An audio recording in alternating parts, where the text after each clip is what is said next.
What's going on, everybody? What's happening, man? Happy Monday to everybody, especially you woke up on this side of the dirt. What's good, man? God bless those who didn't. Yo, we got a show tonight to do, man. We're going to run it. Y'all know the rules, man. Make sure y'all come through, hit that like button. Also, I got on subscribers only. If you want to jump on stage, make sure you hit that subscribe button, hit that like, and then I guess you got to wait like a minute or something. I'm getting getting these trolls under control. You understand me? So I ain't trying to become the troll king. You know what I'm saying? It's cool that y'all come through and play or whatnot. Like I said, y'all already getting me over there on Instagram at GMT Sports, coming over hounding me over there. Good conversation still end up being had, but sometimes it's just going a little too far, man. Just a little too far sometimes. I ain't gonna stunt, bro. But nonetheless, we do got a show to do. Y'all know how I do. I always got to figure out where to start. Y'all see the title, Organically, the Paradigm Ways of Boxing Will Fall. The words of diBella. In case you don't know who diBella is, big time trainer to some, you know. He never was on a real network. He always had to work with somebody else, but he did throw over 120 shows in New York. You can call him the king of New York of boxing. will be in the Hall of Fame if he isn't already. The creator of HBO Boxing After Dark, brought boxing to them. You know what I'm saying? He was the executive of it, of the show, and a sport exec there. He had some choice words to say, and also he pretty much confirmed what I've been talking about over this way. And it was quite refreshing. And amongst some other things, like you talk about, great minds do think alike. He enlightened some things. I'm gonna let you hear him say it, and we're just gonna go through it. We're gonna go through the motions, and we're gonna get y'all opinion on it as well. So I'm gonna go ahead and pull this stuff up, man. Also, Turki Alalshikh told y'all, man, stop, man. Just listen to the man, bro. Like, I'm being real. Just listen to the man, bro. He telling y'all what's up, and you're trying to take it to a place of your imagination, and make it sound like something that that's just not true. If that makes sense. You know what I'm saying? Like, you can't do that. You know what I'm saying? You got to just take it for what he says. He contradicts himself a lot on accountability of, like I've been saying, he throws stuff out there to see how the public is going to react. That's an old school way of advertising. And I guess you gotta be born and raised in the era I was born in, but that has happened all the time, and they're bringing it back to within previews of movies and things like that. If you ever seen a movie preview, especially like the Avengers and things like that, you'd be like, "Ooh, this might be tight," and then they catch a lot of flack. They end up changing some stuff, and then when you go to the movies, you don't see that in the movie, and you'd be like, "Damn, wasn't Hawk running with them?" And he wasn't there. Same thing, bro. Like, so, it's just one of those things, bro. And you just gotta take it with it. And I'm gonna play his voice too, so people don't think I'm just saying stuff. So we're gonna go ahead and get to it. And then again, there will be. Let me get this together. And then there will be I will give y'all a chance to get up here and talk and speak your piece. Phone lines are currently down. Forgive me. I know I said they will be up today, but man, I'm so sick of these phone lines. It's always something, bro, but it is what it is. Let me get this together real quick. I think it's this one. Shit. I'm not sure. All right, here we go. Oh, yeah. My bad, y'all. I'm reprimanding myself, bro. My bad. All right. Let me go to the first time slide. We're gonna get to it. Again, this is all what's the word, man? The source is the Earl Hawani show. He had Lou diBella on there. It's called Lou diBella Goes Off on Dana White and Turki Alalshikh. Boxing plans, why the sport is broken. I will tell you this, it's a good interview, man. If you go check it out, it's the title's a little bit misleading. He's kind of congratulating in a sense. Because he seen the writing on the wall. And you'll see why through these little clips I'm gonna play. Of course, I'm not gonna play the entire interview. The interview is about an hour and a half, maybe, or maybe no, an hour, 8 minutes, something like that. Well, we're gonna skip to the parts I wanted y'all to hear, and I implore you guys to go back, and I need somebody to let me know if you can hear this. DJ, I see you, baby. Mark, I see you. What's going on?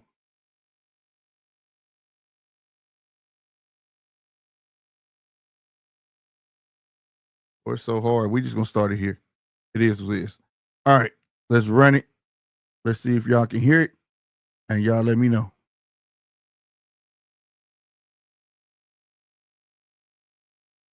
When I was at HBO, I was controlling their budget. We were maybe overstepping our bounds as a TV network a little bit. How so?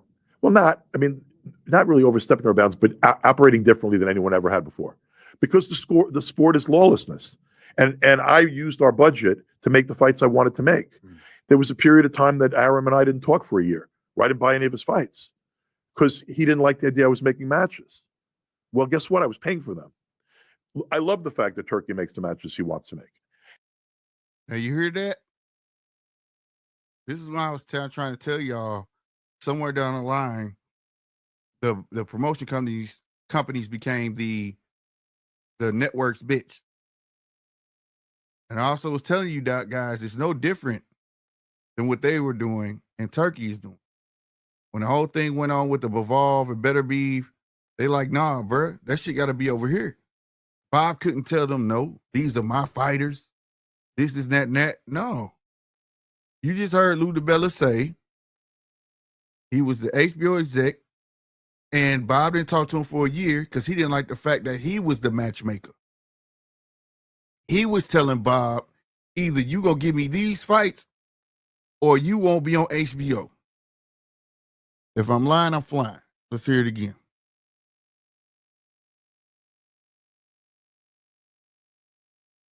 Check him out. Yeah, I was controlling their budget.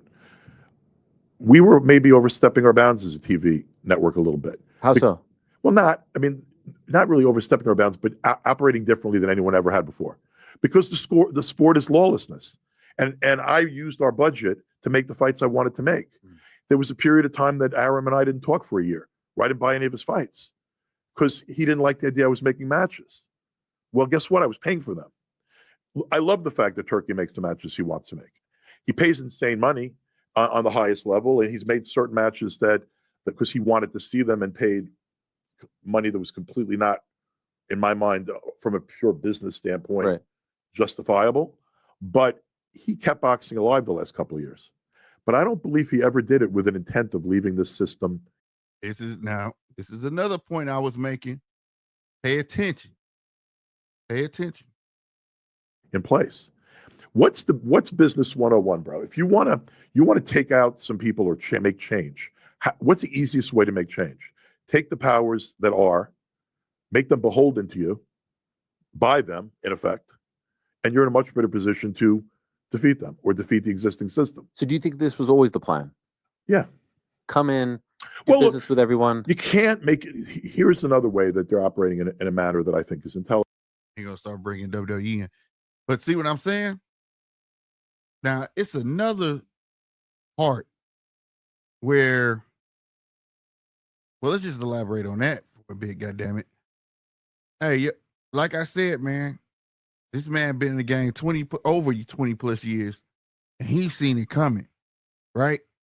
He essentially said, like I said, you put everybody in one place, and now they got to depend on you, bro. Y'all stuck on one network where I got multiple. We're going to talk about Turkey and ESPN too. I don't think that's going to fall through. Something with Dana. I don't know what Dana did, but I don't know. But he without that, I mean, the Netflix, what the fuck was that? I just heard something popping.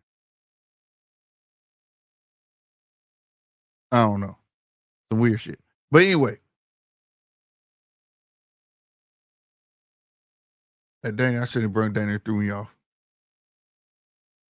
But like I said, 20 plus years, goddamn me. He seen the writing on the wall. You put them all in one place. You know what I'm saying? The man that bought 10% of the zone.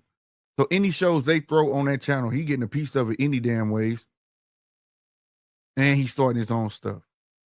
This is all part of the plan. It was easy. It take money to make money.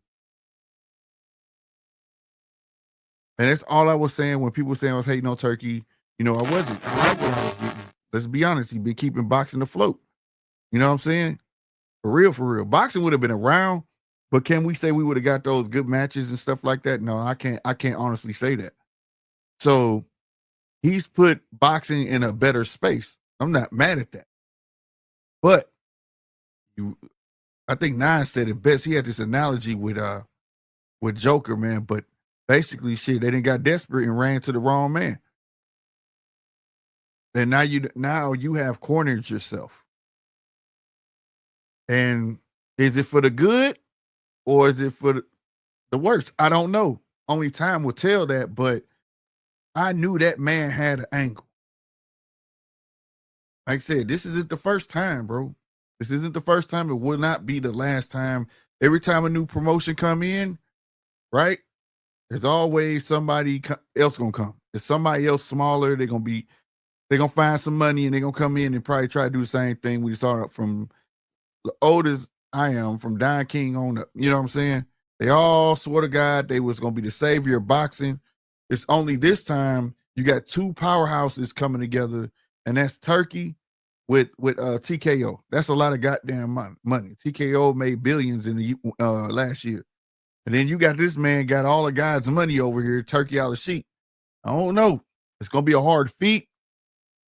He has all the pieces in place with the WBC, you know, and all that smack he was talking about. All them, he need them right now. How else is he gonna know the new talent, who to go after with that Grand Prix going on and X, Y, and Z, right? He throwing a little slick talk out there to Evolve, you know, seeing the reactions, throwing shit out there, and everybody, oh, he going crazy, blah, blah, blah. Then he throws his video, his little, I forget what they call that shit on fucking X, man, but y'all know what I'm talking about. We're going to go on to the next one, though. Now, this is what, when I first started this channel, we had this talk. It was about boxing, but it was like, what can you do? What could we do to make boxing better, bro? Like, this was years, not years like that, but like maybe 2 years ago or something like that. But like, we was like, boxing need like a governing body or something like that, where they all need to come together. And I had this idea like Top Rank could be the D League.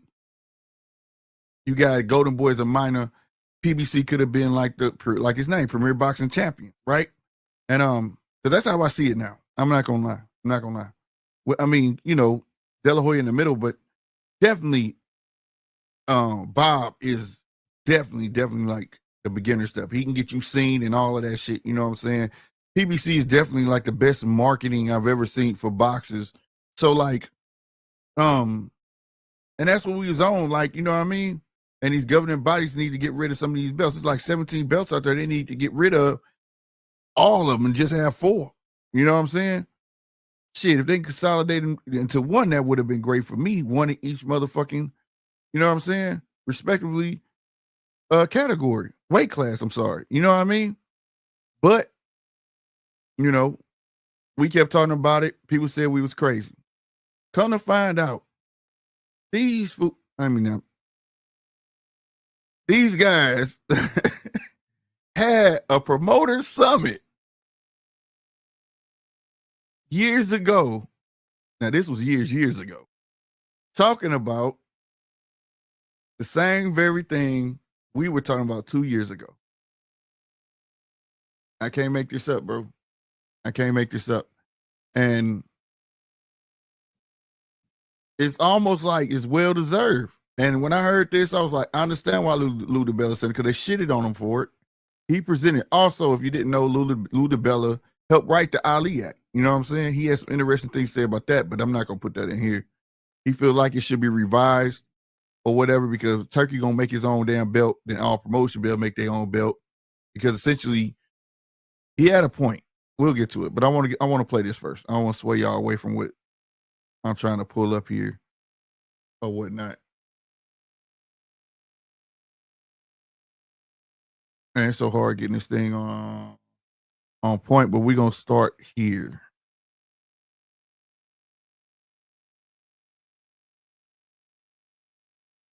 All right, let's start here.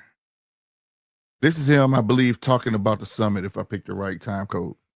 And I made money in the system also. I mean, to be honest, I was never big enough to change the system. I'll say this. There was a promoter summit 10, 15 years ago where everyone was in a room. And I prognosticated a lot of shit. I said HBO's not going to stay in. Showtime's not going to stay in. We're not going to be able to sustain the same kind of success we've had if we don't start working together. Honestly, working together to the point that we could create a television property with a promoters association, self-governed. Dana and Nick and Turkey will self-govern.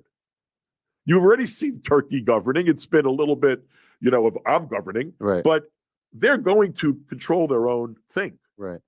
That's a tremendous. By the way, when you said this at the summit, did people push back? Did they say you're crazy? No, it was funny. A lot of people got it. The people that pushed back were the ones who were then the most successful. Right? But if you look at promotion, look at a lot of the companies that were significant a decade ago, very few are left. And so if it's so broken, if it's so in the dumps now, why are these smart men getting into this business? Because you can recreate it. Why did they get into UFC? Sure, but they bought it for $2 million and they were buying 3 letters. All right, they don't get into that. But yeah, so y'all see what I'm saying? So all these fools, and I'm going to say it this time, all these fools had a shot. They had a chance to put their differences to the side and say, let's make this big ass conglomerate.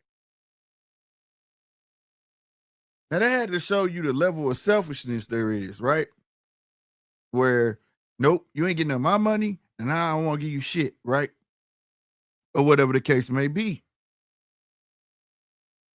They could have been already established, like you said, as a powerhouse. It was almost like, damn, y'all kind of deserve this, bro. God sent y'all a boat and you just chose not to get on it. Y'all chose to drown. You chose to drown. I can't tell you how refreshing this was to hear. I promise you, I was like, this blew my mind because I never thought that they ever had sit downs like that. I know some of it's cap and some of it's not, like they don't like each other for real, but they got to deal with each other. But I never thought they had a sit down, bro, like at a table and they trying to talk and Bob like, what do you guys want? And all that shit and get shooting ideas and all that shit. And then at the end of the day, can't agree on shit. And then you end up still where you at. That's crazy, bro. You had a exec, a legit insider, HBO insider, which who Top Rank was dealing with, telling you, bro, this shit is not gonna last, bro. And you still was like, I don't give a fuck. Like, you could at least pay. I don't know about y'all, but that just threw me all the way off. When I say all the way off, all the way off. And this is the funny part. They talk bad about Lou DiBella. I wish I would have played the intro, but I knew that would have got me clipped real quick. But, you know, like you said, they used to shun him, bro. And part of shunning him was because he had control of New York. And in order to get New York, you know, shun him, let's make him look lesser than, right? Even though he didn't throw more shows in New York than anybody. Even though they had to go through him to get certain fighters and they look like they're top ranked fighters, but they're really Lou DiBella fighters. They made him look like the middleman. They made him look like an add-on, right? And that sucks. And I get it. It's probably payback for how he, like he said, how he treated him at HBO. Like, I don't want that fight. You're going to do what I say type shit, right? I got the power. Like you say, he's not without fault. You know, so, and it's funny. I'm gonna let him tell you what's funny. Because now, where'd it go? Oh, I'm going the wrong way. No wonder. I'm like, what?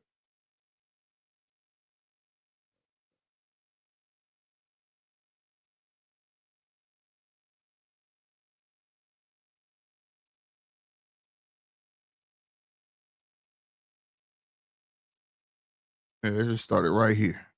Let him tell you. Shows like individual promoters doing it are sort of coming to an end, and that's sort of why I was making the point about Eddie and Bob, and Warren, and Oscar, now being exactly what they used to criticize me for. Like when they got their exclusive deal, and I couldn't get directly to a network, even when I had the talent, and that pissed me off.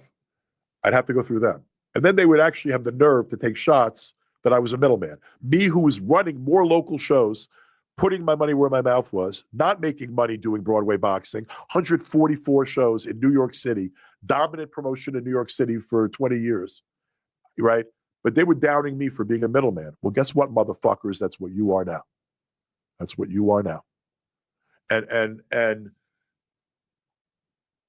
they have a chance too. Every time there's a dominant promotion. I'm gonna tell you something. I ain't mad at him. Salutes to him, goddamn me, for tooting his own goddamn horn. Shoot them motherfucking shots, my guy. For real, for real. Shoot the shot, because you told them this shit over 20 years ago.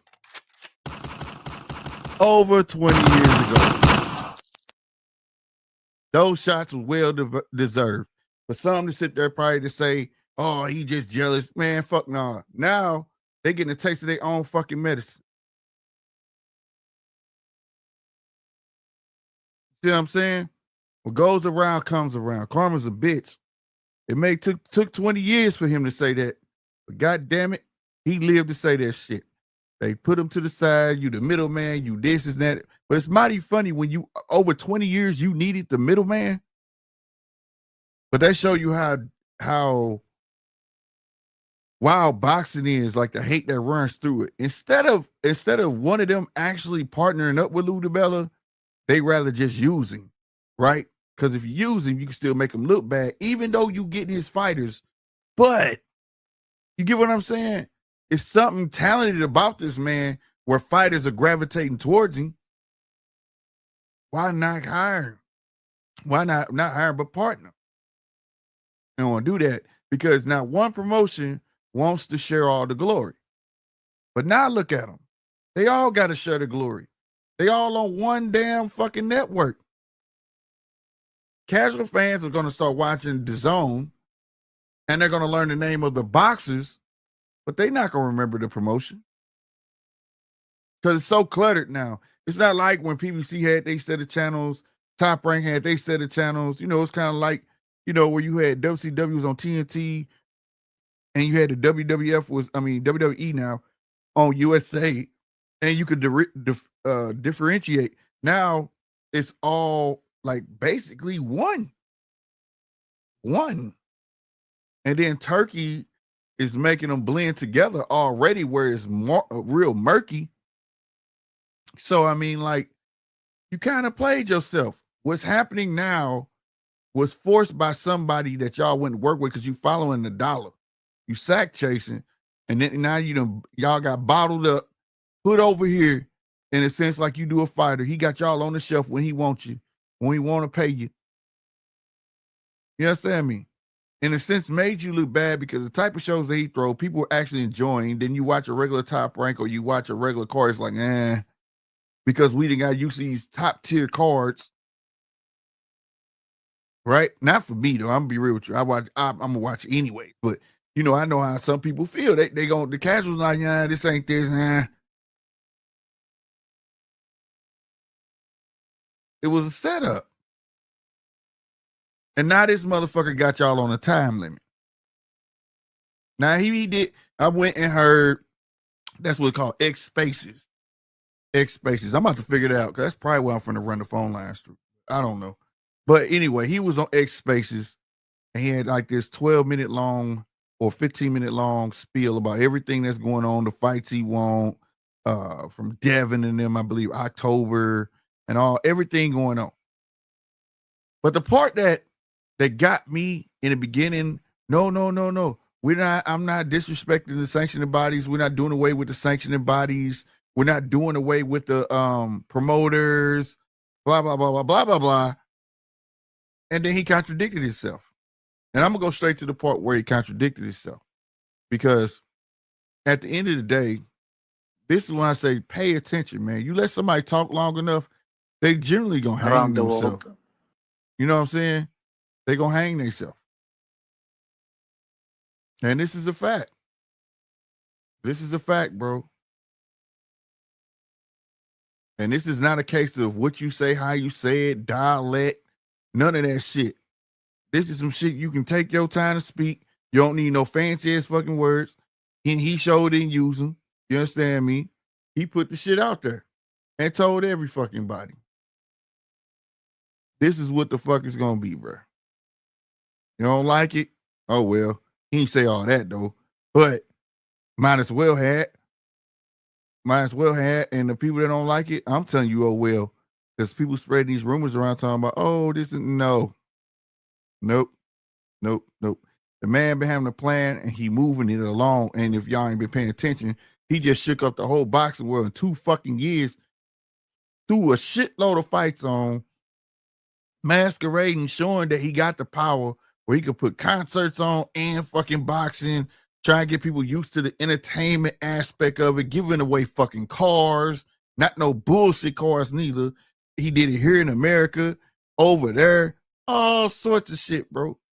Just to put himself on, just so he can, Mr. I'ma steal your girl. I'm finna flaunt all of this. Who ain't gonna want to mess with me? Now, listen to this and take it for what it is. Oh shit. I said, listen to this and take for what it is. And I got the shit on mute. Ain't that a bitch? Okay. Here we go, y'all. Couple of minutes. But in the same time, the relationship between, there is the full schedule. I will say it in a couple of minutes. But in the same time, the relationship between Riyadh season and the relationship between the Ring magazine and the promoters will continue at least for the next 1 or 2 years. This debate a couple of minutes, but in the same time, the relationship between Riyadh season and the relationship between the Ring magazine and the promoters will continue at least for the next 1 or 2 years. Between Riyadh season and the relationship between the Ring magazine and the promoters will continue at least for the next 1 or 2 years. Relationship between the Ring magazine and the promoters will continue at least for the next 1 or 2 years. This depends about their reaction.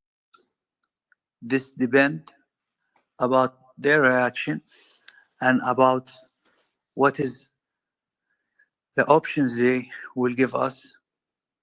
If it is good for us, we will do it. In this situation, I like what that Matchroom and Eddie Hearn doing. Eddie, still until now, discussing with my team and with me. Y'all go find that yourself, man. It's on YouTube. But nonetheless, you heard it. Now people talking about, no, he still fucking. No. You got a time limit. 1 to 2 years. Meaning if you ain't got shit to offer me, if you don't have nothing I want, I don't know if I'm gonna fuck with you. You get what I'm saying? That's what that says. That's not no guessing. That's not none of that shit. Then you hear him talk, Eddie talk to his people now. Eddie trying to line shit up like this. That's one thing I gotta get Eddie. Eddie gonna stay ahead of the class. He don't give a fuck calling teachers pet. He don't give a fuck you call Mr. Kiss ass. He don't care, bro. Bruh, Eddie don't care, bro. No, he finna get his shit lined up and try to serve this shit up ASAP. Plus, it works for him because they more UK, Turki Alalshikh and them more UK centric. They use their colleges and they go to school over there and all that. So he very familiar. Eddie know what strings to pull. But Eddie trying to get his shit in now because he know it ain't gonna last itself. That man giving himself 1 to 2 years to get this fucking ball rolling. Simple as that. Eddie probably trying to put a plan in place where he can use certain fighters when he want, but you gotta give me X, Y, and Z So every now and then I get some of the Turkey money. It might not be as often as it was, but at least maybe we can get a Riyadh season here or there. There you have it. Nothing more, nothing less. I don't give a damn what else this man do. Only thing I'm concerned about is the Ali Act. Now, if y'all go check the interview out with diBella, he did speak on it, and I was speaking on it. You know, like I say, it's crazy though. It's crazy. It's just a confirmation, but I kind of agree with him. I kind of don't. Like he said, the Ali Act was built back then when it was really, really the wild west, and it was needed. But he was like, why can't a promotion have its own belt? Especially if they gonna have theirs. Now the rest of the shit keep, but if they gonna have their own shit, then make it for everybody have their own belt, but you can still keep the sanctioned bodies, but get rid of those them belts. You know what I'm saying? It's too many belts, you know, silver, gold, and continental, and it's too many, bro. Super, franchise, you name it, bro. They come out with a belt for every fucking thing. They need to consolidate those. And I mean, if a promotion want to have something as a prize and actually put some money behind it, maybe so, but I don't know. I feel like if you let them change one thing in the Ali Act, though, they gonna dissect the shit out of it. Leave it alone. Leave it alone. That's my opinion. But I understood where he was coming from. You know what I mean? Because you know what I mean? And he did help write it. You know what I'm saying? So who am I to argue with him? You know, whatever. He's the promoter and he helped write the motherfucker. So he would know. But for me, my thing is about protection of fighters. And I don't believe that you should be forced to sign with someone to get a fight. Of course, you had to sign a one fight deal. But I'm saying, like, you got to give me 3 fights if you want this fight. Or you got to come to TKO if you want it. I think it should be protection from that. I don't agree with that. If you don't sign me, you just ain't going to get no work. I don't think you should do that. I think that's a bunch of shit. So I feel like they should just leave it alone because the minute you let anybody get near it, I feel like they're going to tear it to pieces, bro. They're going to tear it to pieces. That's just me. Oh, my camera is way off today. Why are you off, bro?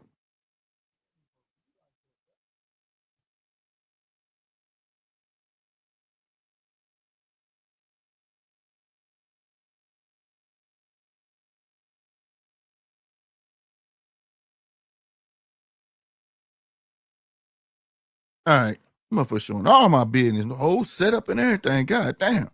But nonetheless, we're gonna go on, move on from there, man. And I'm gonna do this. Let me get ready to put this link in here, man. So if anybody want to come up before I shut it down. Got a copy it, damn it.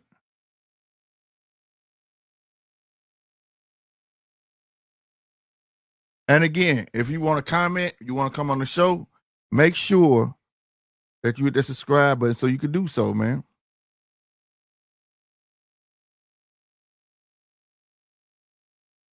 Trying to pin it to. Oh no, that's janky. Okay, hopefully it's pinned to the top. It's showing a little different on my end. YouTube on one right now. Huh. But if you see it, that's what's up. Now, for my trolls over there that be coming at me on Instagram, bro. I was supposed to do this show Friday, but we had tornadoes, bro. But on everything, bro. Y'all are funny, bro. Now, this is my people, my Bill Haney. You got love out here in these streets, bro. You got love out here in these streets. I got to give it to you, bro. 100%. Don't mess with Bill, bro. They come out the woodworks. Bill got an army. They came for my ass, but I handled them. That's pause, but I handled them. Real talk. Yeah, bro. Y'all, look. Just because somebody is critical of someone or critiquing someone does not mean I'm hating, bro. I'm only going based off what I see. What I say is not law. Okay? It's not law. It's just based off what I see. That's why it's called an opinion. People get butt hurt off of opinions. Not calling him no bitch. I'm not calling him out that man out his name. I'm not doing none of that. I'm only saying that. Look, he said it ain't the old days slick. All these dudes are herbs. Yeah, bro. They weirdos, bro. And I told them that y'all weird, bro, because they hanging on to Bill Haney nuts. Like I said, though, them his fans. I'm coming at them, right? And nothing I've not said on here, because I swear that you would say that to him. You would, yes, I would. It might be in a question form, but yes, I would. I'm not out of hand interviews, bro. I am not the one that's going to pussyfoot around. I'm really going to ask the questions that the people want to hear. Now, I'm not going to ask them no disrespectful shit. I ain't going to be no, but I'm going to ask the shit, bro, like 100%, bro. I've done it. Like I said, it's a way to ask people shit without being an ass, bro. Like, but at the end of the day, a lot of y'all are just suckers. And I had to sit back and really, really look at this shit, right? Motherfucker said, I said, Haney wrong for the way he moving Dev. Never said that. If anything, and that's how I knew that wasn't a person that followed the channel, but another person followed it. And I was like, what? Came with the same smoke. Could have been the same person, but I still was like, what the fuck are y'all talking about? If anything, I'm a champion him. That's the one thing come out of his mouth that as a father, you do want to put your kids in the perfect position to be fucking successful. All the way around. That's the point of being a fucking father. And a lot of y'all didn't have them. So you don't understand the rules that you go through, and all that is really everything they want to instill in you. So you carry that on in life to keep your ass in line so you can make some motherfucking money. So you can raise a family. So you keep your ass out the streets and this, that, and the third, right? So I understood that. I understood what he was trying to do. Some people, I've heard people say he pimping him. I heard it. Look, that's the way he talk. I understand how people put 2 and 2, but I don't think he pimping him. Like I say, he put him in the right position, right? He not signed to no promotional company. He went right to the source and he back in action, got a fight and all of that, right? The only thing I said, and this is the funny thing. This is the funny thing. Everybody's coming to me about Bill, but it's not about Bill, bro. It's about Devin. Simple and plain. Nobody says nothing about Devin, though. That's not protection. That's telling me y'all not interested. Y'all more interested in his father than you are the fighter. If all you could do is come to me talk about his father, then I know you're not paying attention to the fighter. Nobody brings up Devin's skill set. Nobody talks about him being skillful. And this ain't me down on him. I'm just putting it out there. Like every time somebody bring up Dev, they instantly go to Bill. Instantly go to Bill. And for me, it's cool. I mean, he entertaining as hell, bro. No doubt. He gave, and for real, for everybody that don't know, Bill gave us our first interview on his channel, fam. It was at the Linares fight. He gave us our first interview, and I'll be forever grateful for that. He didn't have to do that. I only had like 100 subscribers on his channel.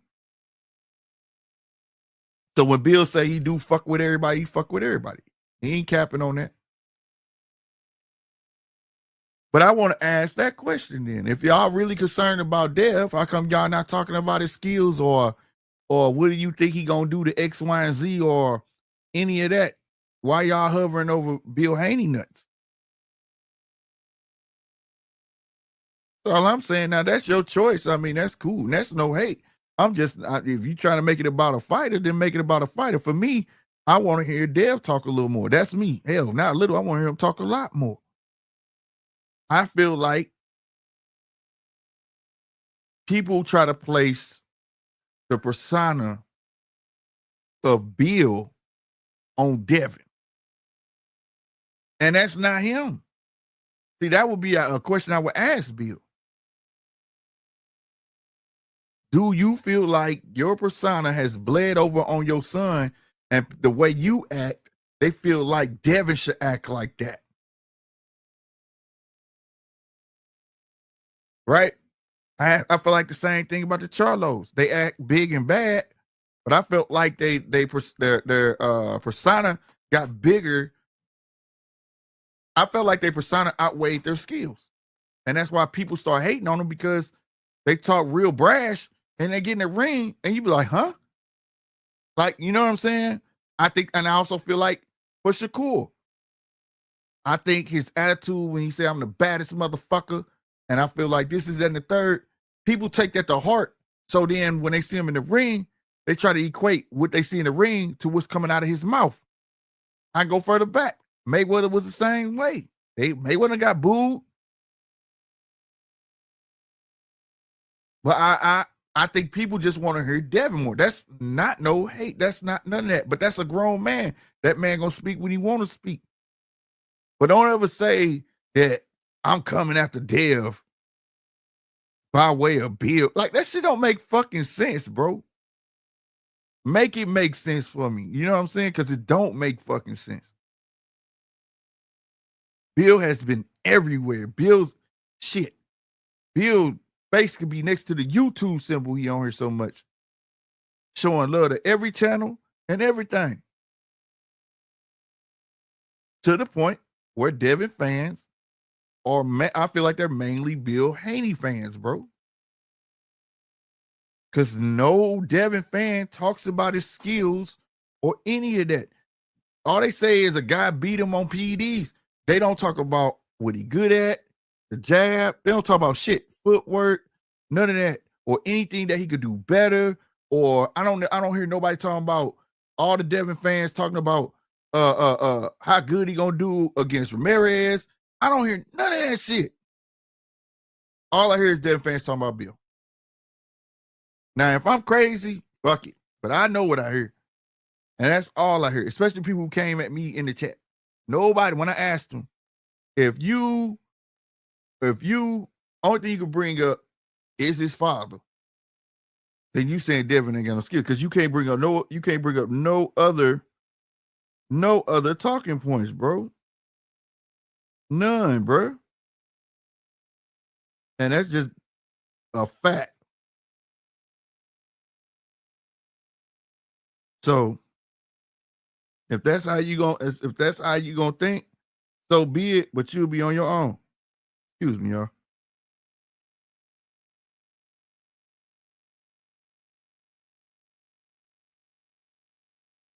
So that's how I look at it. I feel like every time a Devin Haney fan bring up PEDs, and I ask them what's up with his skills, what was PEDs, I feel like you telling me Devin is garbage. I feel like you telling me that you ain't even looking at Dev in that manner. If that's all you can gravitate towards, bro. If you a true fan of Devin Haney, bro, you gonna be real about the situation. You're not gonna say he garbage. You're not gonna say that, but you're gonna be like, damn, yeah. Because both of them, it was a piss poor performance on both of them motherfuckers. It was a fight I feel like Devin should have won. If he would have boxed, he'd have won that motherfucker. Simple as that. I just felt like he went in that ring to fight. So that's all I'm gonna say on that shit, bro. Real talk, man. But don't ever come after me. If you come after me, you gotta come correct. Believe that. Like I said, that link is there always. Not for the smoke. This is the people's channel. If you want to come on, come on. I welcome everybody. He just said slick. It's Reflex fans be in for the entertainment of boxing, not the contest of skill. Yeah, I guess so. That's what I'm saying. Them not fans. And if that's what you in for, you damn sure can't come talk to me and tell me I'm a hater. That you can't do. Because you finna really play yourself. I'm gonna cook your ass. I got the archive where I'm on this motherfucker. I've been on here, and I still is the only fan that hit Devin Haney, and everybody else, but my dude garbage.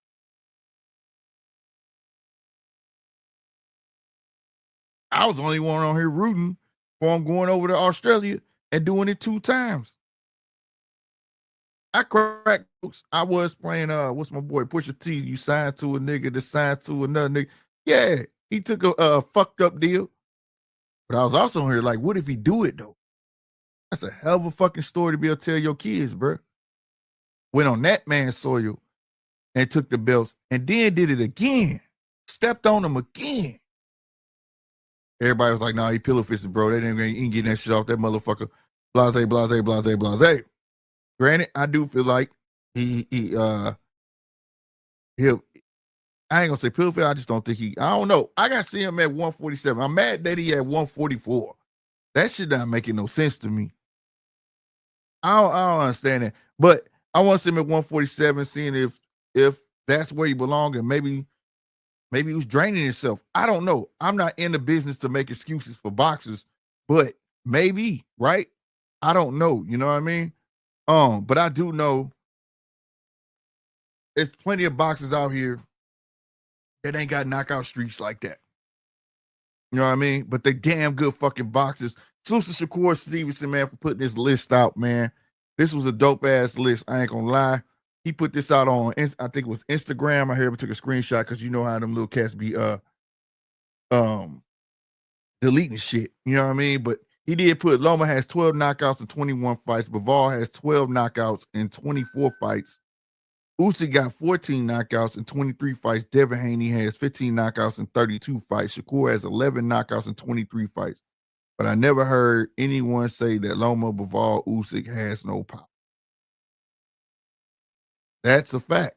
Now I will, even though reading that though, now I've been saying Shakur got something. When people saying Shakur can't knock nobody out, he got something that make motherfuckers respect him, because I don't give a fuck what nobody say.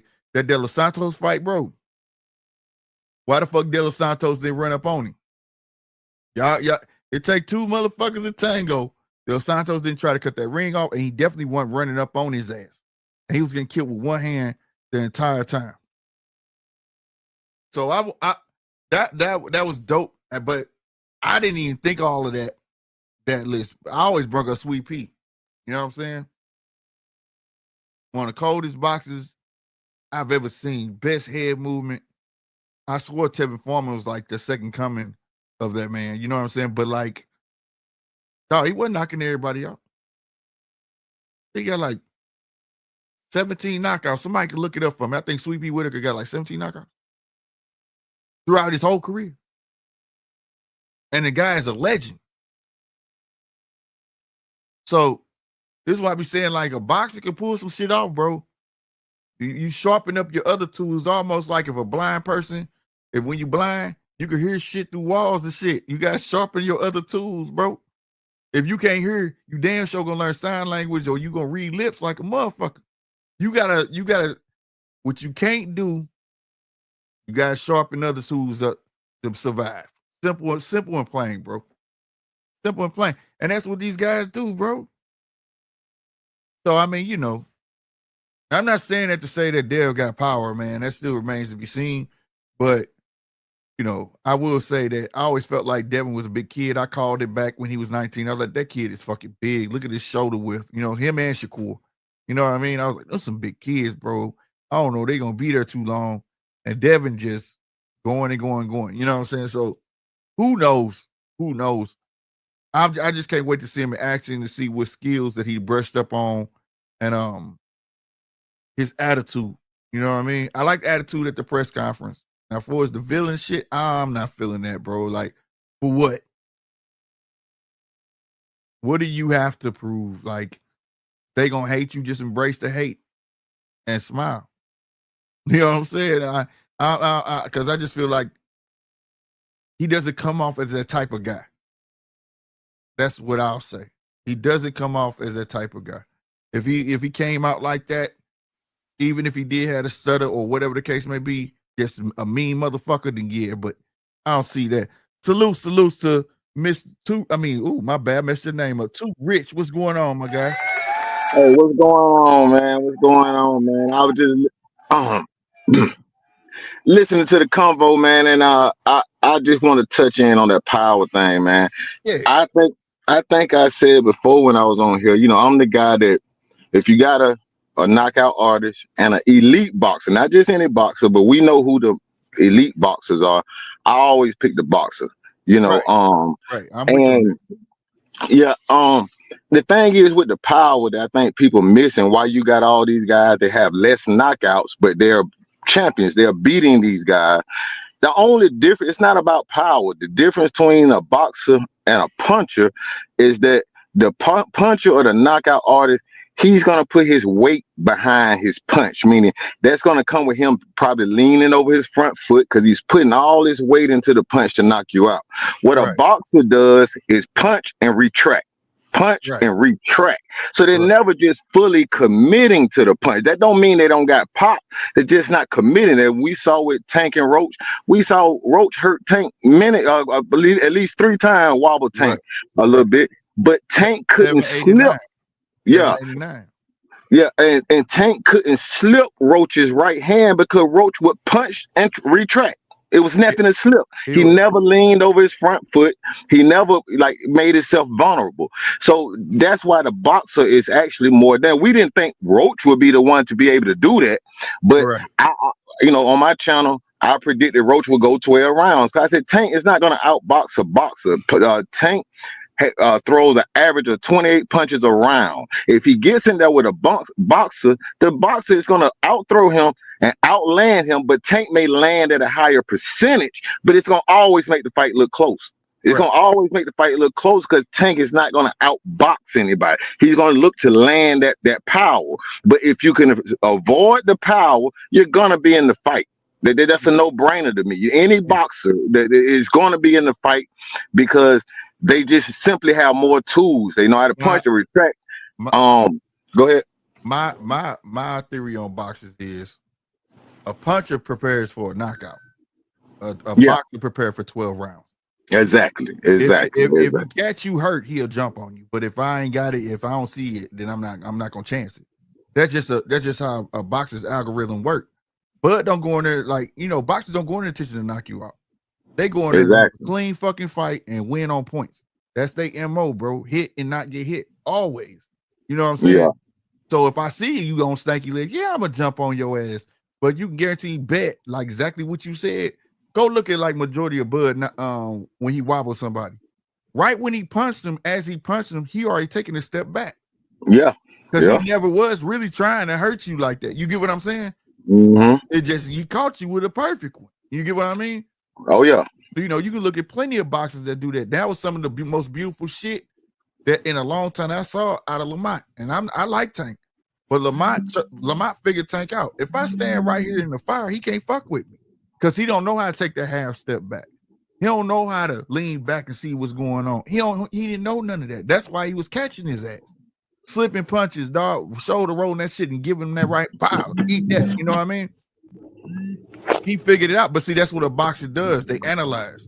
They shoot shots on purpose to see, and all of them ain't meant to land. It's to see your reaction. Yeah. Yeah. Well, let me ask you this question. In a rematch with Roach, if Roach fights the same exact way, what is Tank going to do to make that fight different? I'm going to tell you right now, I don't see Tank doing nothing different, but really trying to bring it to him and forcing him to keep his gloves up. See, that was the one thing I saw that Lamont was doing when the heavy shot came. He put the big ass gloves up. You know what I'm saying? And he was trying to weather the storm. His punch output probably gonna change. They're gonna tell him throw way more fucking punches because it was looking too more. As the later round started to go, it started looking more tit for tat. You get what I'm saying? Where Lamont knew, okay, 1, 2, he done. Pop, pop, pop, pop. You get what I'm saying? Like he had his rhythm down pat. So that's about all he can do. And Lamont, all he gotta do is the same thing, bro, because he gonna try to take chance with a puncher with Tank. So if he start landing more, if he start landing early, cleaner, if Tank come out like that, start landing cleaner, I'm telling you, Tank gonna start doing the same shit. He gonna be backing up. That was the first time I seen Tank on his bicycle, bro. Yeah. Oh yeah. I just think he didn't know how to box himself to the knockout. And I predict as long as you stand there and make Tank box, man, he's not gonna outbox you, bro. He's just not gonna outbox you, man. Yeah. Hey, but I just want to chime in for a minute, man. I'm gonna get back to work, but I've been in the chat. I'm listening. That's what it do, fam. I appreciate you. But yeah, man. Salutes to my guy taking it, man, taking the link, man. But Yeah, man. It's the truth. Boxes first, bro. And I like that. I've always, if y'all know, y'all follow me, I always love the boxes. But at the end of the day, man, you know, it's not always about power. It's not always about that. It's about this right here, ring IQ. And that was one of the things that helped Lamont Roach in that fight. Wasn't all about the power. One, ooh, yeah, he rocked Tank in the 7, 8, 9. At least it looked like it, right? But again, he was smart enough. Like, I'm not finna go for the kill because I fuck around catch one myself. And he tried to box a beautiful fight. Now I will say this, my guy got off the phone, but at the same time, I will say this. I don't know if they're gonna let him have it. If he go in there and box, it got to be a complete fucking shit out, like on some Bivol and Canelo shit, to the point where we can't rob him. If it look close, I don't think he's gonna get it. You know what I'm saying? That's how I look at it, because everybody's gonna be against him, and he's definitely going to go in there with that mentality. And I'm pretty sure he is, given this one. But who knows? Maybe he steps it up. And maybe he clips Tank. Who knows? But I'll say it like this. If it go 12 Tank, I think Tank gonna win. I think Tank gonna win it just because everybody, he got everybody. Now, that doesn't say that he can't make no improvements, right? I didn't see Tank at an off night. I saw Tank in the ring with somebody who was willing to stand in the fire with him and actually go toe-to-toe with him like Pitbull did.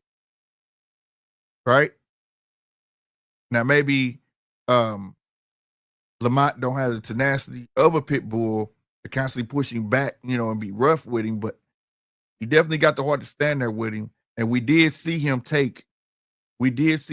Lamont take a big shot from fucking Tank. And I ain't gonna lie, I think anybody else would have fell from that shot, bro. I think Lamont just wanted it that bad. And when you're a fighter and you give your best fucking, fuck a fighter, just a human being in the street. I hit you with a haymaker and you don't go down. Well, that should do something to you. Like, what the fuck kind of shit?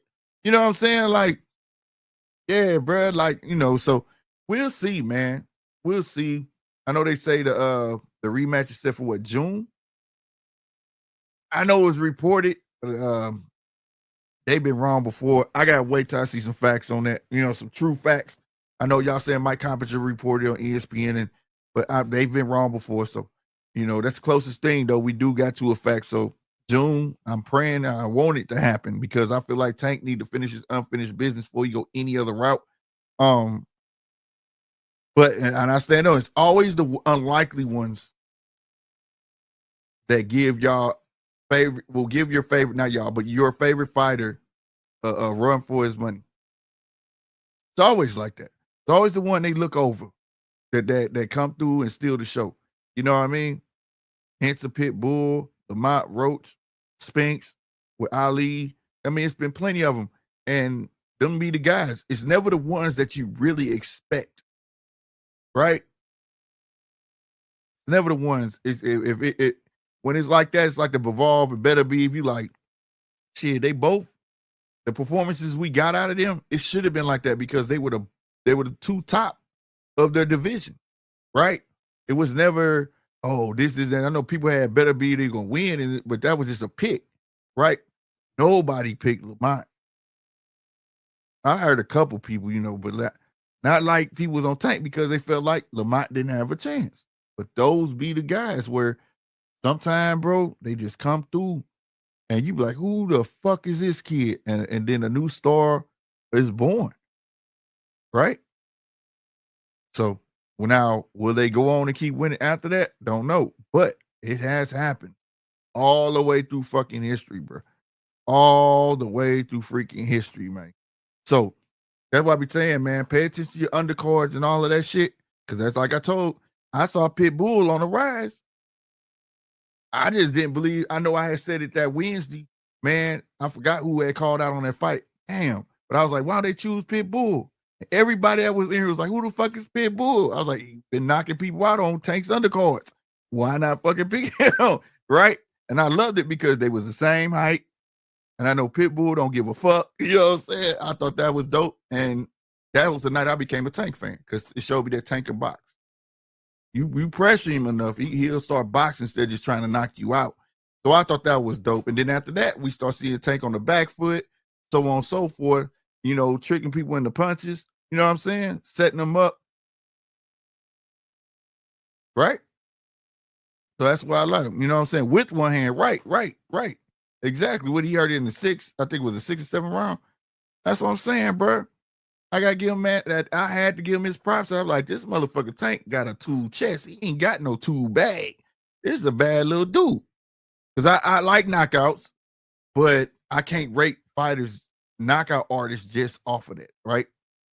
I've never done that. I've always just been a fan of boxers. I like the technical side of it and the things that people don't pay attention to. Like I say, they download and they'll shoot a jab, shoot a misdirection jab on purpose. You think you done dodged it. You ain't dodged shit. He just trying to see which way you gonna go. Okay, I shoot it, he going this way. I shoot it, he going this way. You saw Tank doing that to Frank. That's what made me think that he was building up to a Shakur, right? Because he was fighting these southpaws and they was boxers. That's why I felt like he was fighting Lamar Roach. He fighting these boxers trying to get ready for Shakur. When you saw what he did to Frank, that wasn't by chance. Man, that motherfucker cut that ring off, shot that right hand, and he went straight to his fucking left. No, that would have been his right. Frank went to his fucking right and leaned right into a punch. He forced him that way. That's the shit Bam Rodriguez be doing. That's why I like Bam feet. Bam cold with his feet, bro. He would walk your ass into some shit. You know what I'm saying? I swear. But that's the shit I like. That shit is beautiful to me. You know what I'm saying? That's the art of it. It's not just fighting. You know what I'm saying? It's called boxing for a reason. So I felt Shakur on that, given that list or whatever the case may be. You know what I'm saying? But they're all boxers. Everybody he named was boxers. That's the difference. You always going to have your fighters, your brawlers, and your boxers. I mean, your boxer puncher. You know what I'm saying? It's always going to be that way. It's never going to change whatsoever. What else I have on here? I was going to talk about that card, man, but how y'all feel about that card? You know what I'm saying? DJ said El Rayo just got eaten by a boxer. Right, bro. That's what I'm saying, man. How y'all feel about that Canelo card, man? I'm a fan of Badu Jack, man, but I ain't seen him in so long though, bro. Yeah, Rayo got towed up, bro. He beat the fight out of that man. That man didn't want no more. He didn't want no. He was like, fuck this shit. Everywhere I go, he own it. He own me. He own me. You 50-50 on that fight. The Canelo fight, man, that skull fight, bro. Oh, man, I'm cool with that. But the Sarace and Jaime McGee again on that card. And then you got, I don't know, bro. Like, I'm going to watch it. Well, I ain't gonna lie. This is one of the shittiest Turkey cards. I don't like it. I don't like the card. And then it's not too often I'll say that. Now, I have said that before, and I was like fucking thoroughly entertained. But I'm just like, well, how old boy said, brother, That's what my kids be running around saying, brother, I swear to God. Swear to God, bro. Yeah, Ryo should never left. Yep, that could have been karma, bro. And he was talking shit. Bro. At that, I agree with you. He should never left, bro. They was doing something right over there with him.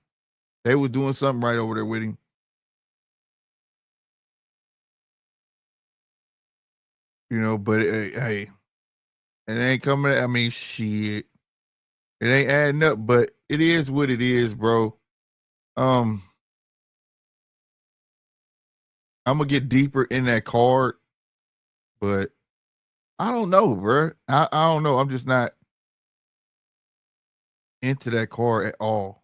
I'm not. The lineup on that card is not what's up to me at the moment.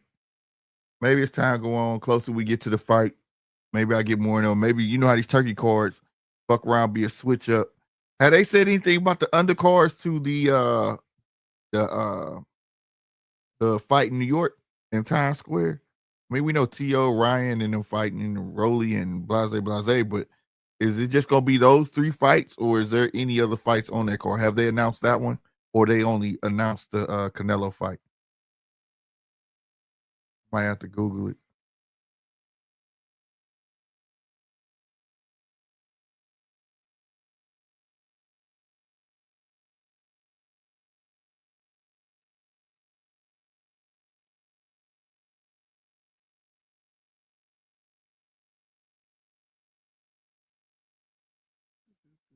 Doo-doo.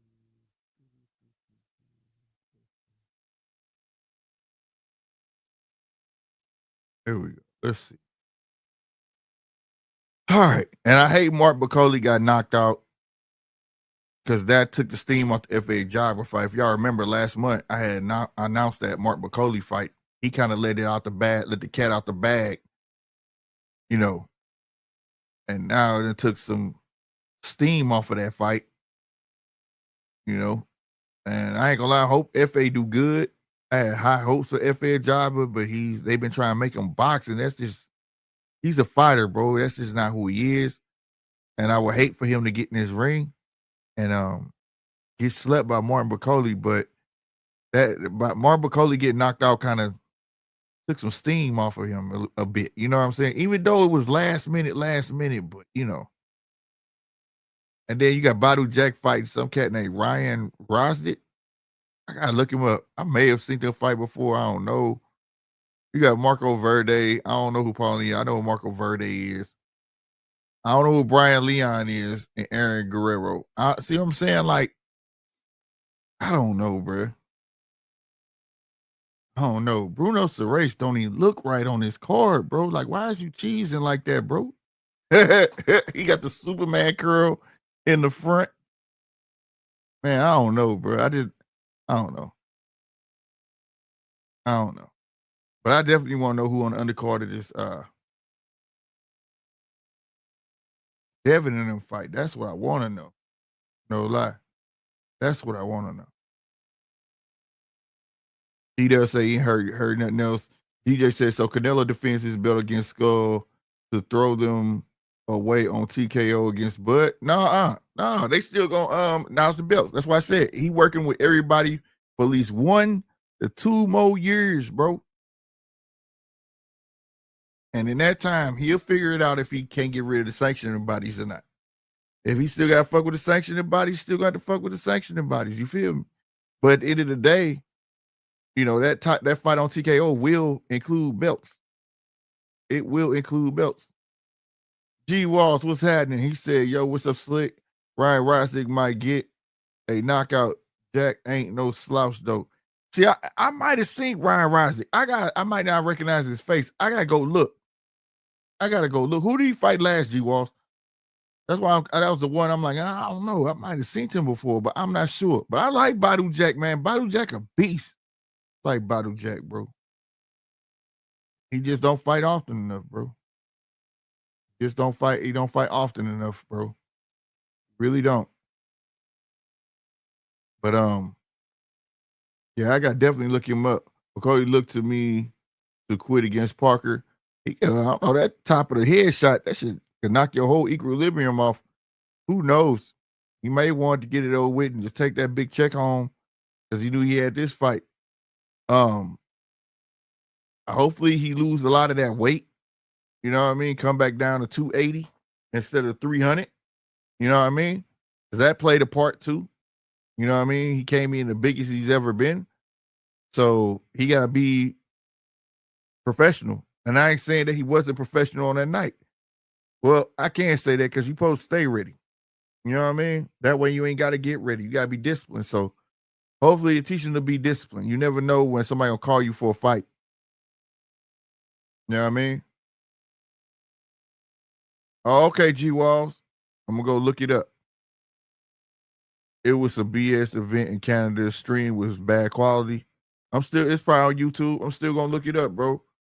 I'm going to get familiar. I need something to get me excited. Like I said, I like Badu Jack. It's just Badu ain't fought in how long? Was the last time we seen Badu Jack get fight? He had that one fight where he got his head cracked, wide open. He had a fight after that. And then I think after that, I ain't seen him no more. And F.A. Jabba ain't fought in a long time neither. You know, who knows if Haney should beat Bruno's race, but we said that the first fucking time.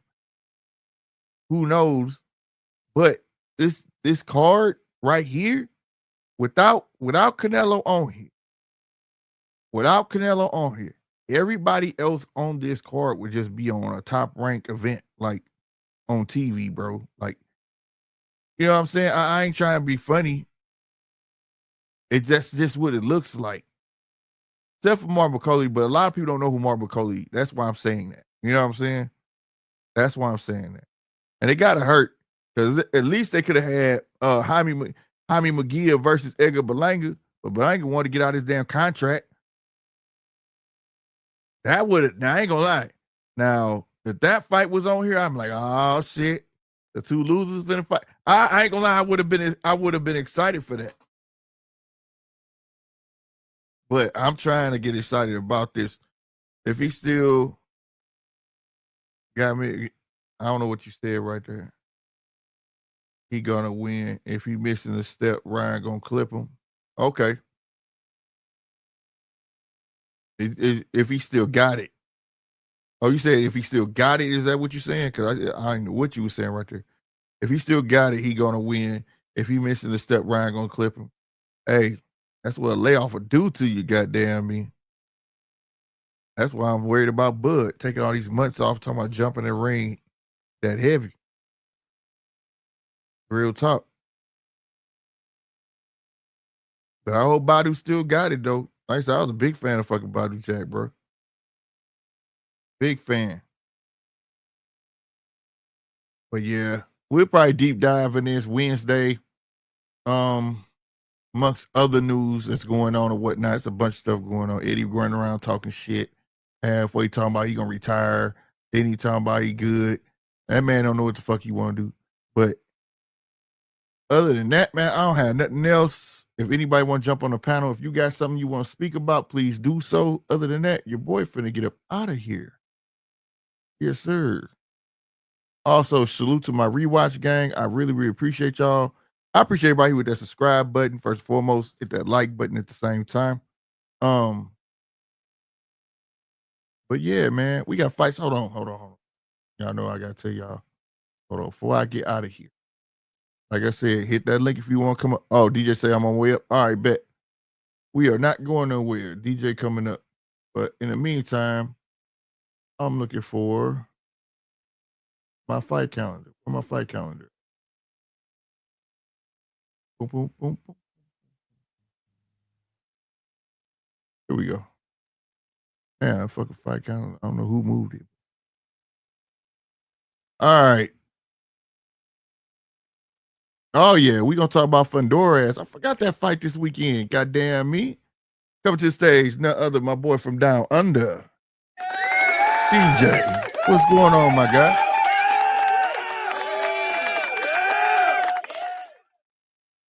What's going on, bro?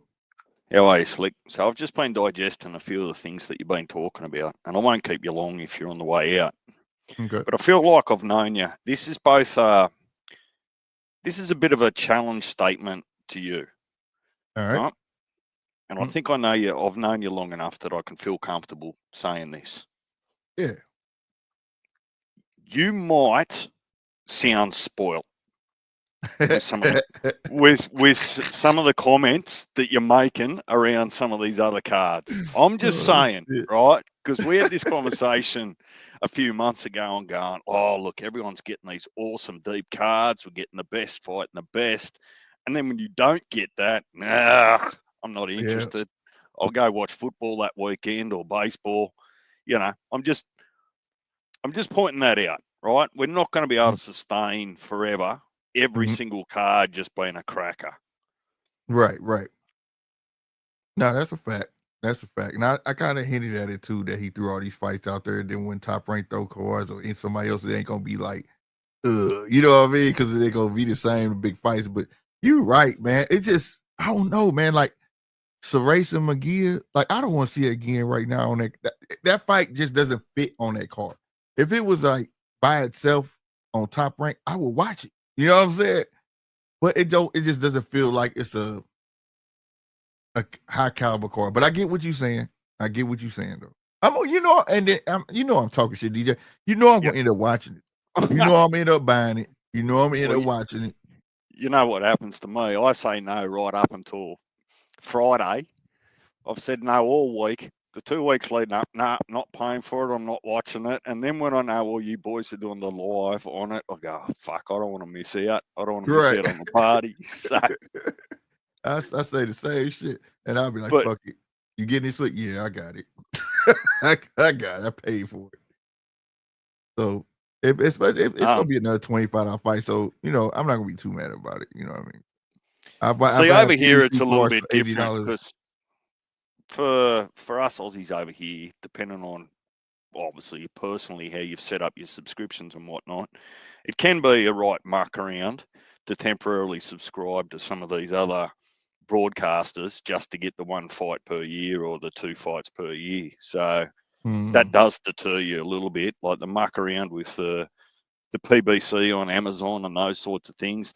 That's difficult if you're not planning that a week out. You can't just an hour out of it or half hour out of it decide, oh, bugger it, I'll buy the fight, because you've got to go through multiple different subscriptions. Just the way it works over here with the broadcasting and all those sorts of things. Now, the only comment, getting back to Devin and Bill a little bit, is the only point that I'll make is that, and let's not go all the way down the rabbit hole again, because enough has been said about it, and I'm glad that it's not coming up anymore. The way in which the Ryan loss was handled took a little bit of tarnish off Devin's image, right? So people then, right from that onset, people stopped talking about his skill. They stopped talking about how he showed heart and he kept getting back up, all those sorts of things. It then just became about what are we hearing in the media, and most of that hearing was from Bill. So he became the spotlight by default, not on purpose, if that makes sense. So, and look, some of that's carried over. The sooner Devin gets fighting again, everyone's going to be talking about his skill and his craft and, what he does in the ring. And I think that's the best for him and everyone. Just get back in there and go back to work. Yeah, that's why I hate that he took that long off. You know what I mean? Get back in there, man. Well, I'm of the opinion it would have been tough to make any sort of fight while there was a potential legal process hanging over, because a lot of people would have been sensible to see how that panned out in the court system before they would sign another contract. That's true. So that's true. And look, hopefully that was just a pothole in the road, and now it's just, what are you going to do with the rest of your career? 144, I think, is just to protect his belt. Well, at 140. That's still over. That's still welterweight. He's over the limit. 143 is the limit. That's why I don't understand unless he don't like it, and then he wants to be able to go back down with no problem. You know what I'm saying? But yeah, I think that they have their pie and eat it too. Was it today's rule or yesterday's rule when it comes to whether you've got to relinquish your belt or any of those sorts of things. Right. And look, it might be, you might want to see how he feels at 144 before he goes to 147. I mean, we were only talking about that last week. You'd say, look, you'd like to see Bud take another fight at maybe 160 before he goes to 168. Right. So there might be some strategy in amongst all of that. Yeah, G Wells, Cambosis is fighting on the weekend, but old mate just pulled out, so he's got a blow in. That's why I was finna say, who's the kid he fighting? Is it Jordan? He's the bloke that pulled out. Who's the Aussie kid he fighting? I know they say he was from Australia. Oh, look, I did catch it. If Mark's still here, he probably knows, but I did catch it earlier today, but I just didn't pay any real attention because it wasn't a fight that I was getting excited about. There's probably a few fights on the undercard I'm probably a little bit more interested in. Hell yeah, me too. I'm watching it. I'm watching that and Sebastian Fordora come on.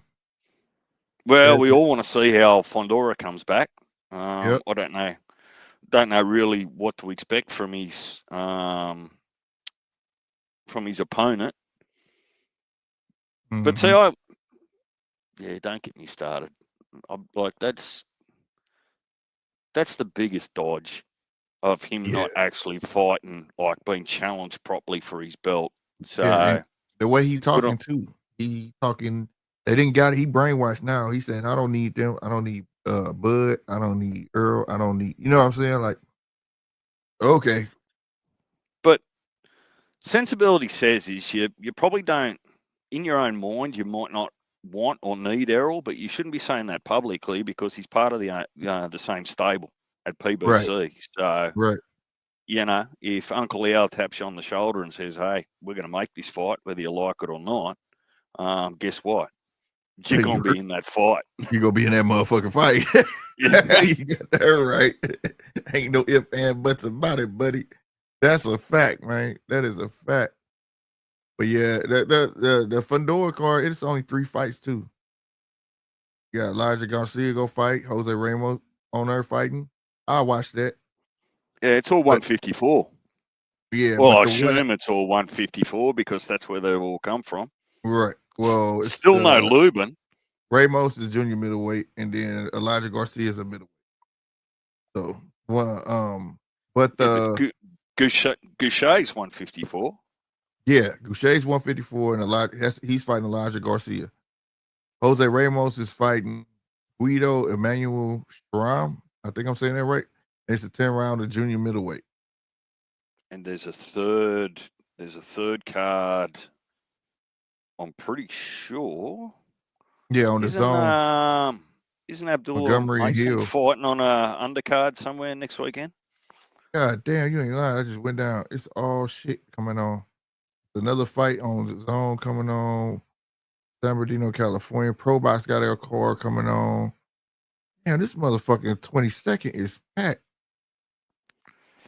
No, I don't think Top Rank got a card Saturday. Unless I pass it. Go back up and look. No, that's Pro Box. That's the zone. The zone. The zone. Damn, the zone got 3 cards on. And then you got the Fundora with Amazon. Yeah, Top Rank not Saturday. Unless it's just not on this list. They haven't updated it. I'm not sure.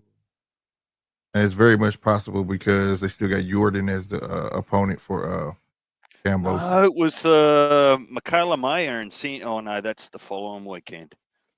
The 29th. 7 Farmer, ESPN. Yep, I'm looking at it now. Yeah, that's the 29th. And also Zepeda fight that day. Damn, 2 good weekends in a row. I'm with that. But I'm with you though. That Cambosa's fight, that's gonna steal the show. The not his fight per se. That Scott Nichols. Well, a lot of y'all don't like girl fights, I know, for y'all drilling. But I'm interested in Scott Nicholson and Tierra Brown. And then you got Shanika Johnson versus Nina Hughes. And then I'm a new fan of Termawana, even though they don't know who he fighting. I think he's gonna be a problem. I think he's gonna be a problem. Yeah. Well, particularly Jake Wiley is the replacement. Oh, okay. For Cambosis. Jake Wiley. Okay. Do you know anything about him?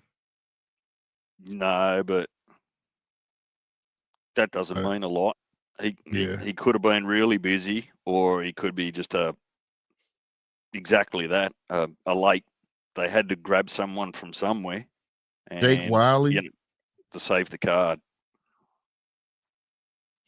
See, Sky Nicholson, I'm a little bit. She's overconfident. I've been watching a few. Me too. A few interviews and bits and pieces of her this week leading into the fight. Hold on, how you spell his last name? Wiley. How you spell that?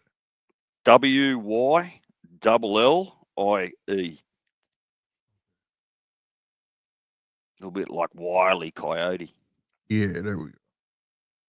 I'm looking at his box rate. I want to see last time. How old is this kid? 16-1.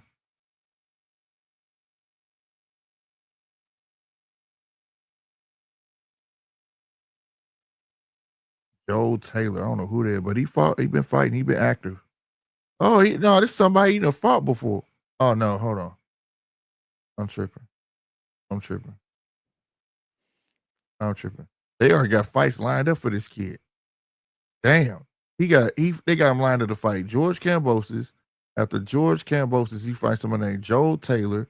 And then the next one to be announced. The fuck? Alan Villeneuve. I don't know who the fuck that is. It was a no contest. But he been getting TKOs though. And a KO. You're not going to bring George Kambosos back to Australia debuting at 140, right? Going up a division against Jake Wiley. Let's be fair.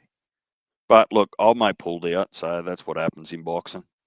Yeah, man. He got 15 KOs, 16 fights, and 15 KOs. Bro. Okay. Maybe he gonna show up and show something. I don't know.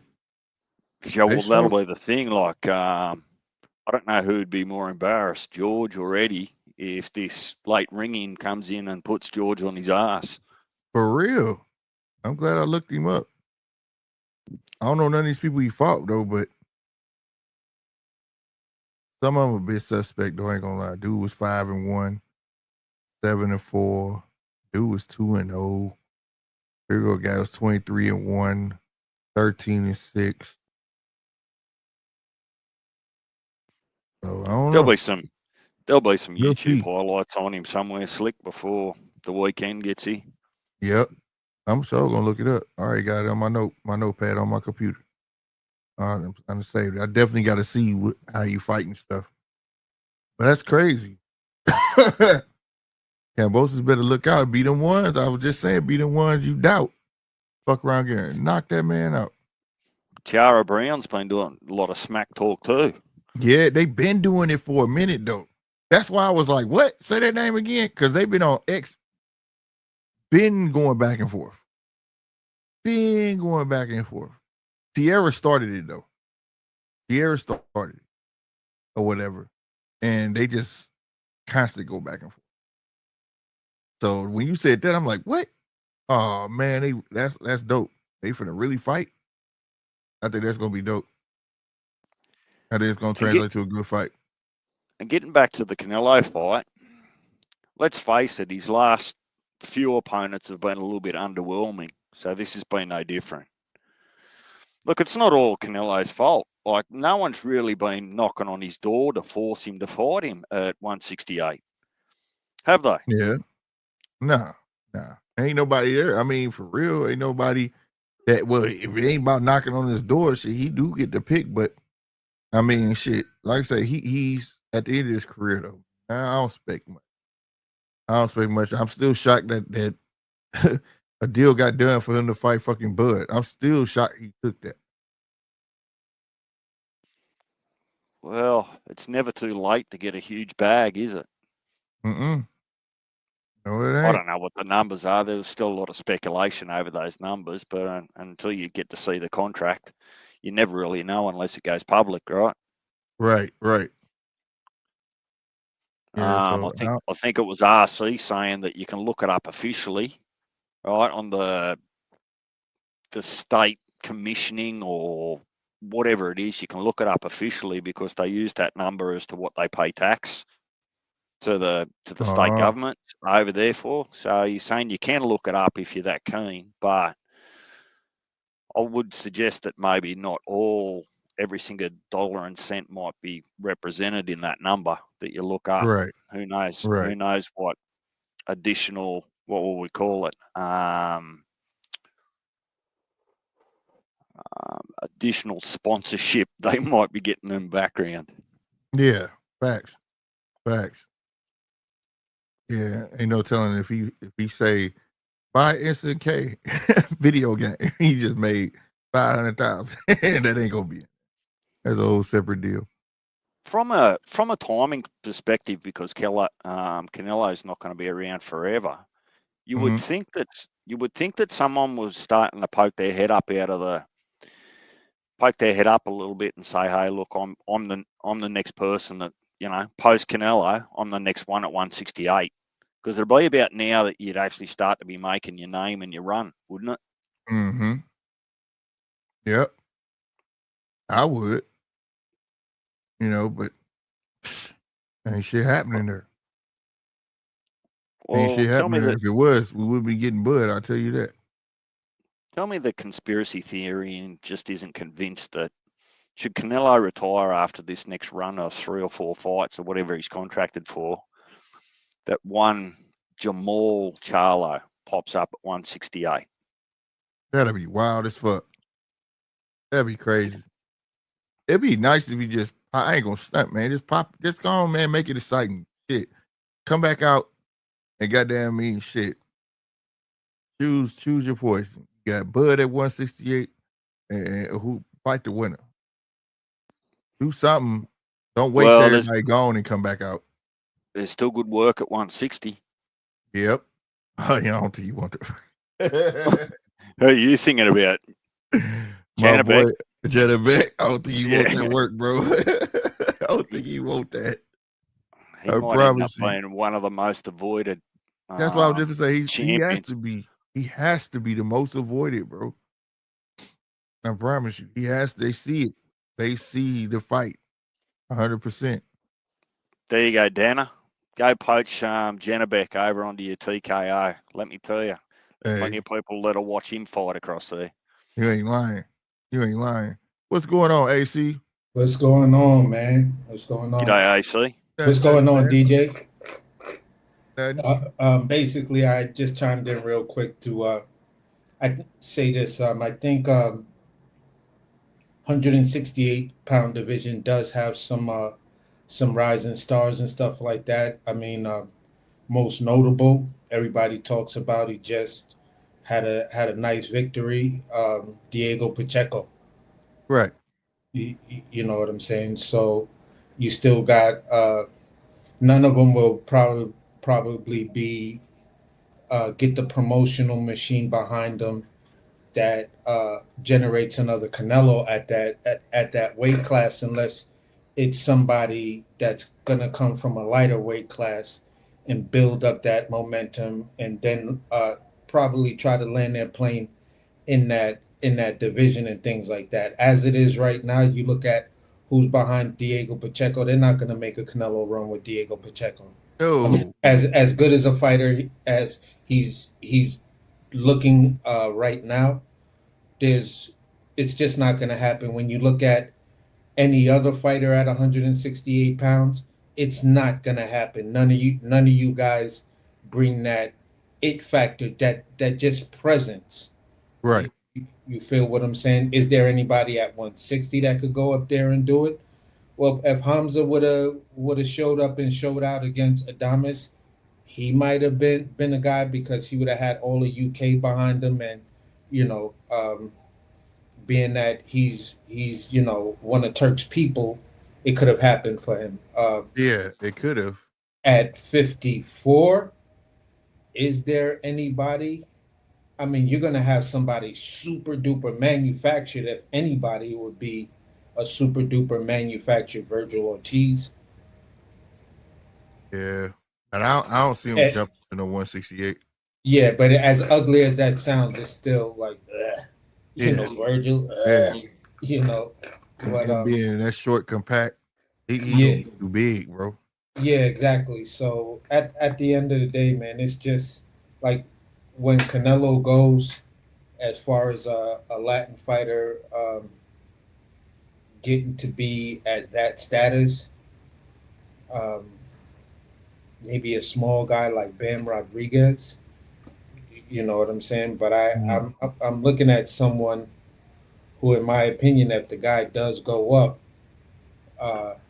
if Sharif, I don't want to mess up his first name, but Taraji, Japanese dude. Yeah.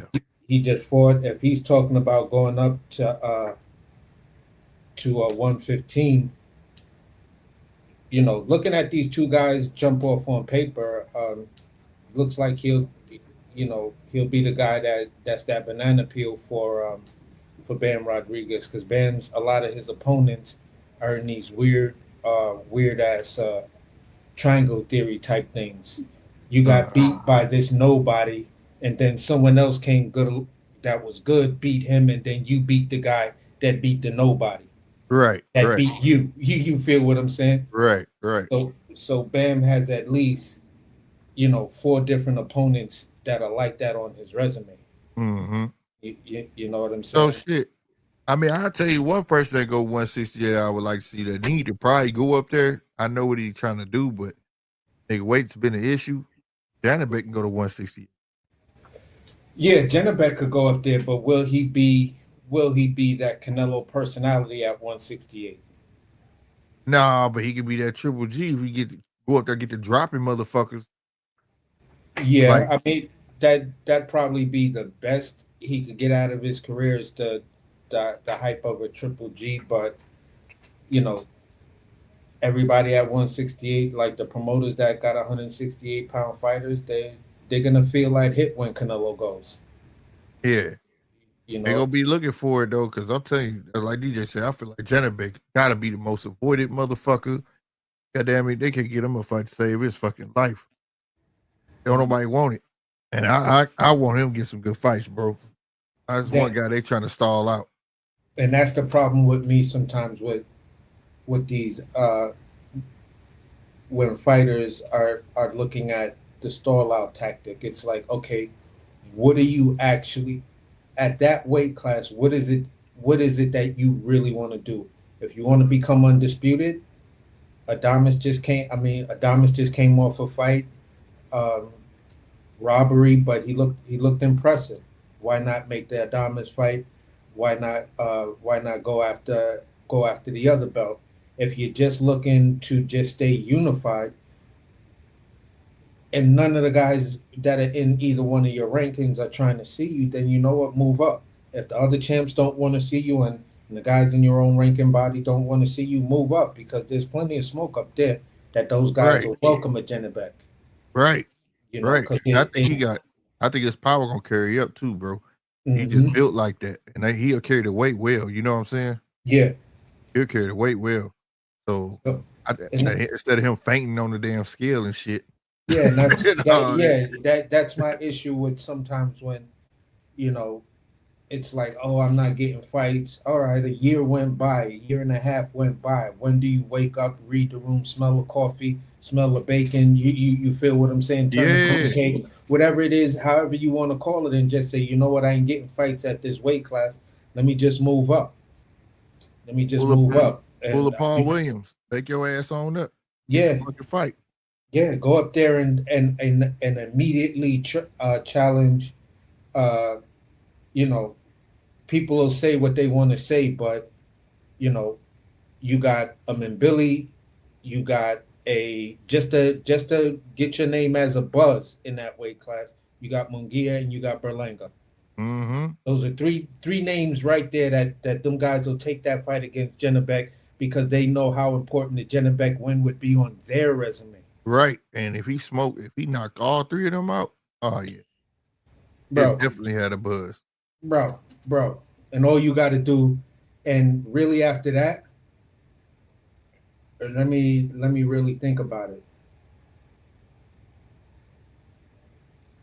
Really after that, it's just So Cold, and if So Cold is still fighting by that time, it would be a So Cold and Pacheco that would be damn near your toughest competition. Yeah. Yep. DJ, you're right. I can see Baccarat making 160 with no problem too. Yeah, Baccarat. He got a frame. Yeah. Yeah. Moving up from 54, yeah. Yep. I can see that too. I could see Boachuk. Boachuk also has that frame that that wide frame. The person that I'm dying to go up to 168 is honestly Sebastian Fundora. Bruh, him and Hans, the two lanky fighters going at it, bro. Yeah, no, I'm saying at 168. I want to see because I think at 168, I honestly believe Sebastian Fundora will be a problem because then he'll be able to really fill out. They'll have some. I think he'll have some resistance in body attacks against a good body puncher. 'Cause right Mhm. now, I think if a good body puncher get on that frame, bro, you going down. Yeah. You Yeah. go, you gonna Yeah, break. they start chopping a fucking tree down on his ass. Yeah, exactly. You know, so I Especially think given his style of fight. He got to learn like a Hamza. You better learn to fight tall first. If Yeah. inside shit, if you got to, it's supposed to be the other way around, bro. You know what I'm saying? yeah, You don't exactly. come in fighting inside, they want to go to fighting outside as a tall fighter. Goddamn, you don't do that shit. I was like, this dude backwards as hell, bro. Exactly. I'm like, bro, what Want are to you? prove that he can bang it inside. You too tall for that shit. Yeah, don't nobody care if you could bang on the inside or not. They like looking at you and like, bro, why is you making life complicated for yourself? Right. Like God gave you the tools, man. Like, Yeah, use you that just shit. gonna ignore it and say, you know what? Forget this. I'm gonna play ball. You know, I'm a 7-footer, but I'm gonna play ball like I'm a shooting guard. Bro, Right. it ain't gonna work for you, man. No coach is Right. gonna tell you to be on the outside. Like, take your ass down up under that net, man. Make Right. make You life got easy for yourself. he just said Laura would be perfect for Fundora at 160. I don't know. I mean, Laura ain't gonna be trying to really. That'd be a crazy fight. I ain't gonna stunt. That would be kind of interesting because I don't know how Laura would approach that fight. Yeah. I don't know how Laura would approach that fight. Part of me want to say that he's gonna be trying to bait me in and counter and shit, but that's gonna be kind of hard to do fighting his regular style, given how tall he is. So based on the way Adamas just broke down Hamza, mhm. and maybe it is an actual hand injury or whatever. I'm gonna leave that to see what happens on the return of Hamza, see if he bounces back.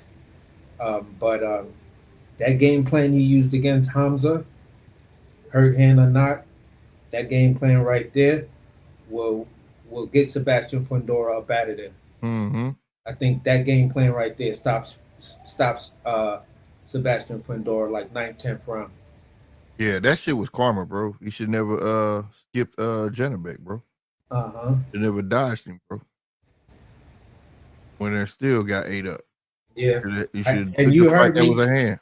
You heard me put up the argument like, bro, I think his eye was always on Adamas. You know what I'm saying? And that's the play he wanted. You wished for it, you got it, and then you gave us that performance on that night. Yeah, he thought it was the easier of the two. Yeah. He thought it was the easier of the two. And fucked around and found out. Fucked around and found out. That's the words I was looking for. Fucked around and found out. It wasn't. That's for real, man. But Yeah. AC, I'm finna get the fuck up out of here, bro. Yeah, bro. I just down. was happening real fast, man. Right on. Great conversation, man. I saw you cooking earlier, but I was always in a mood of running, and it's like, damn. It's all good. It's all good, bro. I'll be back live. Replay will be tomorrow, and I'll be back live Wednesday. All right, for sure. I'll holler at you, bro. Right on, AC. 913, you showed up right on time, my guy. My God, happy birthday, man. Happy birthday to 913. Y'all know that's my brother right there, bro. Real spit.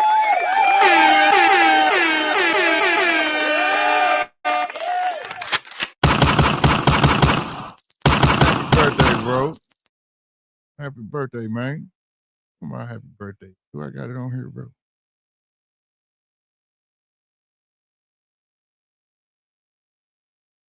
This goes out to my boy Nine, man. Happy birthday, bro. Happy birthday. Happy birthday to you. Happy birthday to you. Happy birthday, motherfucker. Happy birthday.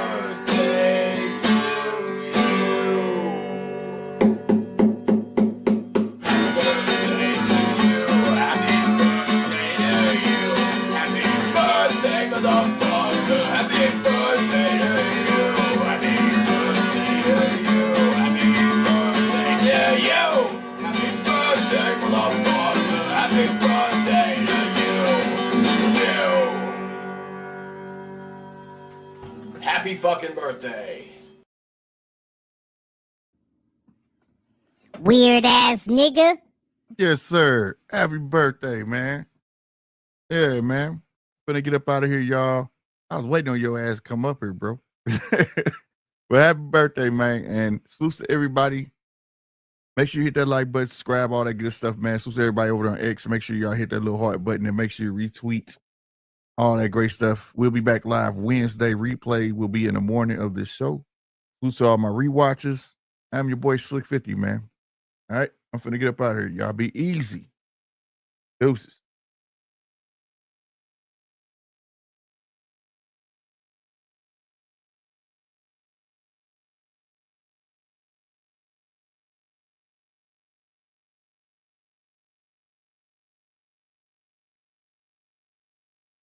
All right, he got off. All right, I'm out.